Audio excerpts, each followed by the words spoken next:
The sun is glistening just over the top of the Petersen Auto Museum in Los Angeles, California. And I'm about to go inside that fantastic looking structure. Don't pay too close attention to the facade, however. You might have an incident. You could stumble down in there, and that's a bit of a safety concern. Welcome everyone, Adam the Woo here. Behind this very wall lies a car that I hold a very special place in my heart. From Back to the Future, the A car, the one they used in a multitude of shots. Chris Lloyd, Michael J. Fox. We're gonna go back to the future, and I'm gonna show a lot of other stuff. Oh yeah, Jay's here with me as well. This is gonna be fun. Once you enter the lobby, there are some very ornate lowriders, but pay close attention to this one. This is not a real vehicle. It's a piñata protected by this locked glass door. You don't want to take a baseball bat to that. Even though there might be candy in it, it's frowned upon. I do like the flower decor upon the roof. And check out that relic of the past. Listen to some tunes on an 8-track. And tucked away up here is a lamp in the back seat. Man, look at that. Look at that roof lining. That's cool. This is labeled as the first practical car. It only has 3 wheels and ran off petroleum-fueled 4-stroke internal combustion engine.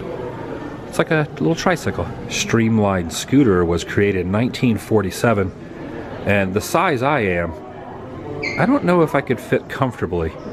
The handlebars would be right upon my waist. There's not a lot of room in there for a big guy. Back in 1914, you could have seen silent film star Fatty Arbuckle cruising around Hollywood in this bad boy.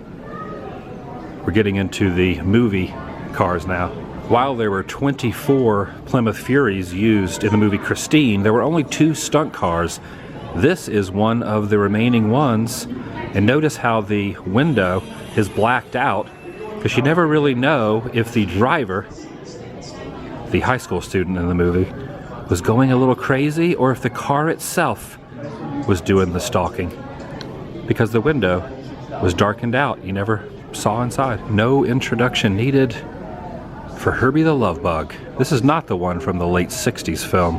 However, it was used in 2005, fully loaded, starring Lindsay Lohan. She was behind the wheel of this car that goes 138 miles an hour according to the information placard in front. In the early 80s, Tom Selleck was sitting behind the wheel of this classic television icon. Look at the controls down near the bottom.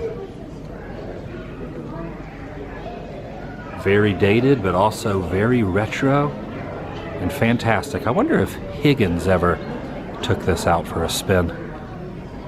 Possibly. Next to the television series, the 1989 Tim Burton Batman are probably my favorites. This one has been deemed the Winged Warrior, almost 20 feet in length. It was based on the platform of a 1967 Chevrolet Impala, and the front, a Rolls-Royce engine. Whoa, dramatic music. Some museums have their artifacts behind glass casing. Not here. You can get right up into the action. Now, we're not allowed to reach in and touch anything, but you can get a little bit of a bird's eye view. Michael Keaton was sitting right behind that steering wheel, fighting crime. The area is secured. This gentleman with the jacket to the left is watching closely to make sure no one puts their fingers or hands on what seems to be the most popular item at the Petersen. Dun dun dun dun dun dun dun dun dun dun dun dun dun. After appearing in all 3 films and spending 25 years as a tourist attraction at Universal Studios Hollywood, This particular time machine showed signs of wearing. A skilled team of fans meticulously restored this iconic car, the flux capacitor, and all its components to its former glory. Designated the A car, you could still see the Sharpie mark right there on the inside of the door that was placed by the restoration team. This is the vehicle that nearly all the interior shots were used for, and a lot of the exteriors when Doc's explaining about how to travel through time. Some of my favorite relics can be seen on the back here. Look at the burn marks, almost from fire, has charred the very back. That is so cool. The plutonium chamber looking nice and cleaned up. This is not from part 2. There was no Mr. Fusion. This is old school. You just drop the plutonium right down in that little shaft. First, you turn the time circuits on. Say you want to see the signing of the Declaration of Independence or witness the birth of Christ. Here's a red letter date in the history of science. November 5th, 1955. Yes, of course. November 5th. Well, the keypad doesn't coordinate with what I'm saying, but you get the idea. A friend of mine who lives up in Washington was part of the team that helped fix the car up, and I was here a couple months ago with him, and he shared with me a couple key points that I'm going to pass on to you. We'll come back to that area a little later. They're doing a presentation, a movie screen with very loud music, so we'll wander around some of the other sections and make our way back to the DeLorean momentarily. The 1927 Model T almost has a life of its own. It has a face. You staring at me? Why don't you take a picture? It'll last longer. Tucked away in the corner against the wall is a really fantastic mural of Los Angeles and Hollywood. There's the Capitol Records building, the Chinese Theater, City Hall. Traffic is shown bumper to bumper, but then it clears up a little bit the farther you go. This is not an accurate portrayal of Los Angeles. Ooh. Na na na na na na na na. Oh, a race car.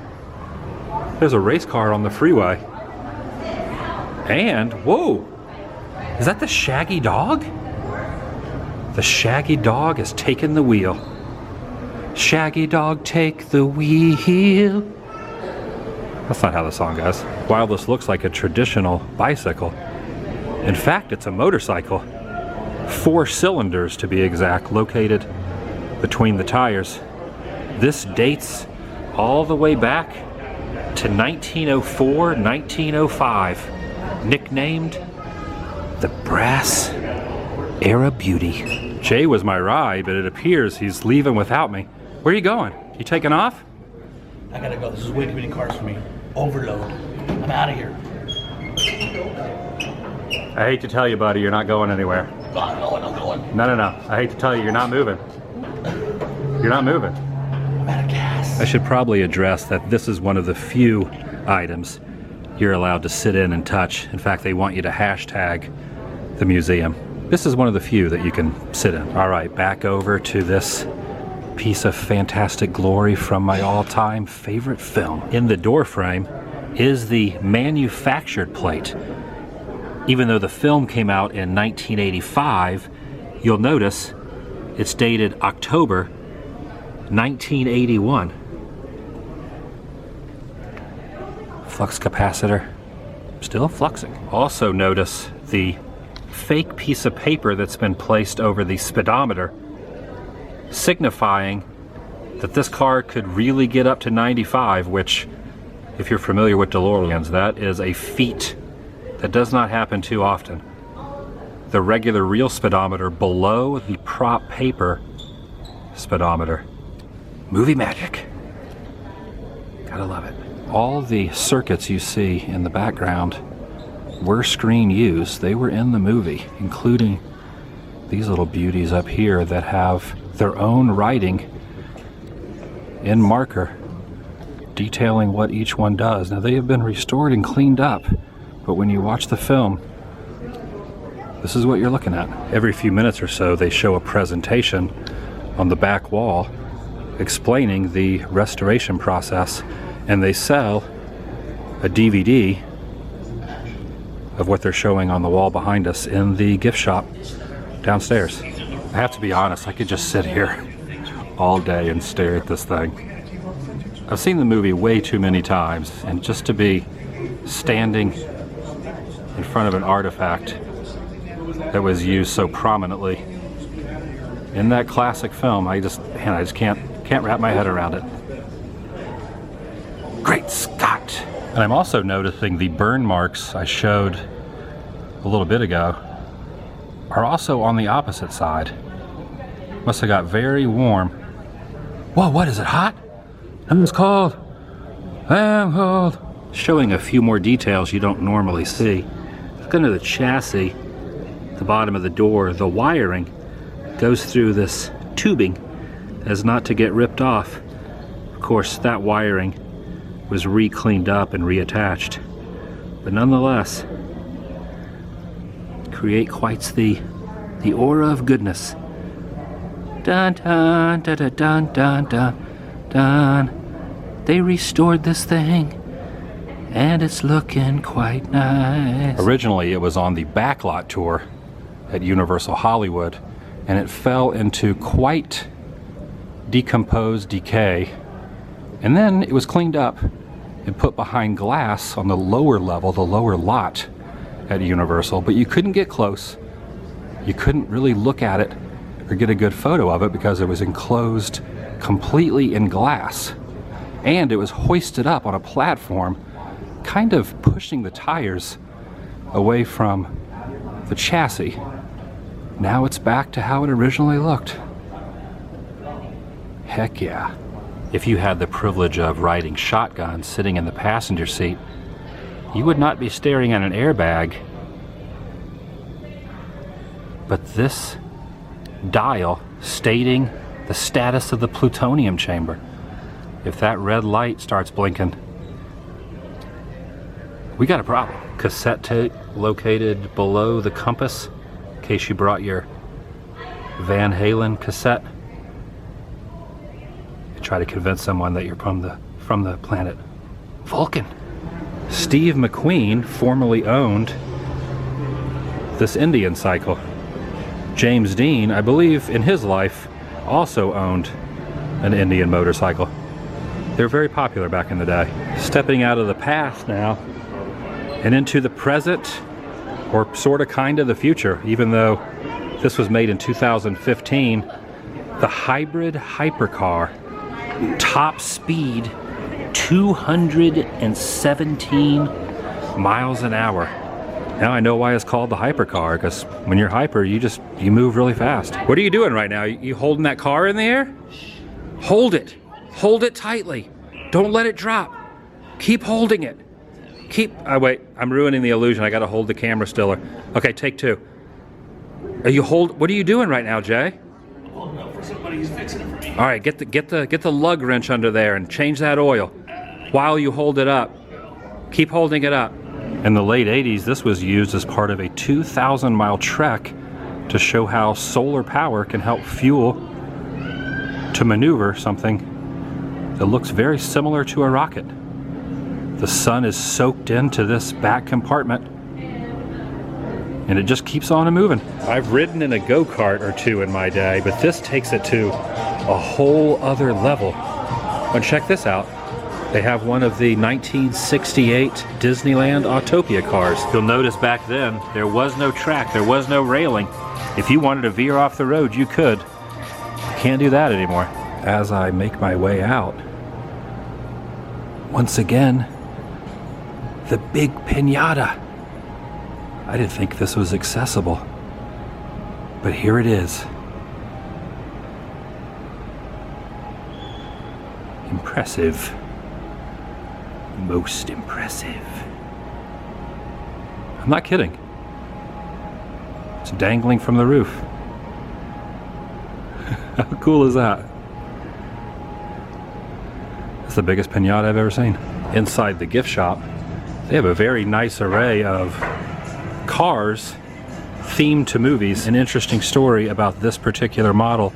I ordered it off a line because it's very difficult to find before I realized you could get it here for my National Lampoon's Vacation video, which you could find over on YouTube/AdamTheWoo. This got lost in the mail. It said it was delivered to my home, and I had a tracking and everything, but it never showed up. Whamp, whamp, whamp. And now, here it is in front of me after it was needed as a prop. But I had the cardboard car, so it kind of worked out. This Hot Wheels setup is pretty neat. Made to look like Los Angeles. We got Randy's Donuts there, the Staples Center, LAX. It's behind this piece of glass. I don't know if they use it, but the Hot Wheel would careen through the donut. That's gonna do it from Los Angeles, California, the Petersen Auto Museum. Instagram, AdamTheWoo, ATW. Instagram /AdamTheWoo, ATW if you want to follow me on social media. Facebook /TheDailyWoo. Those are the only two social media platforms that you can hang out with me, talk with me on the internet outside of my two YouTube channels, the AdamTheWoo channel and this channel, which used to be an everyday vlog channel, but now it's just every once in a blue moon, occasionally, if you will. Check down below for my t-shirts, also in the description. AdamTheWoo.Spreadshirt.com. I will see you guys in the next video. Thanks for watching. Give this video a big thumbs up, if not for the amazing artifacts and vehicles in there, but for the Back to the Future A car. Oh heck yeah! Thumbs it up. See you later. Goodbye.